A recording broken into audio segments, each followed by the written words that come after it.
मित्रांनो नमस्कार.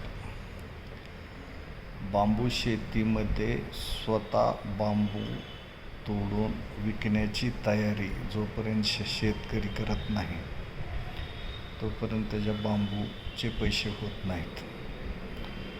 कारण आज मार्केटमध्ये 18 फुटाचा बांबू 100 रुपयाला आहे, 6 फुटाची काठी 20-30 रुपयाला आहे, 8-9 फुटाची काठी 40 रुपयाला आहे. पण हे सर्व कमाई हे व्यापारी करतात.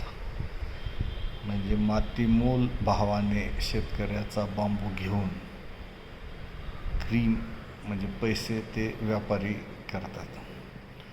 तर जोपर्यंत जसं केशर आंब्यामध्ये केशर आंबा जर शेतकऱ्याने स्वतः विकायला चालू केलं तर तो 110, 120, 150, 200 रुपये किलोपर्यंत जाऊ शकतो.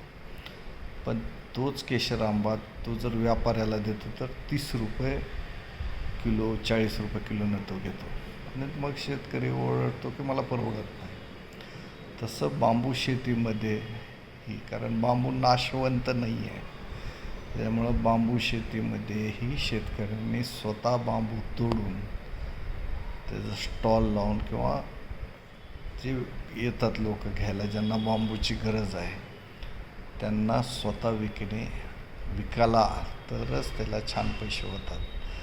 आणि मला तोडायचंही नाही, आयता कुणीतरी मला पैसे द्यावं हे शक्य नाही. स्वतः बांबू तोडून त्याची सॉर्टिंग करून त्याचे गठ्ठे बांधून तो जर त्यानं विकला तर त्याचे छान पैसे होतात. नमस्कार.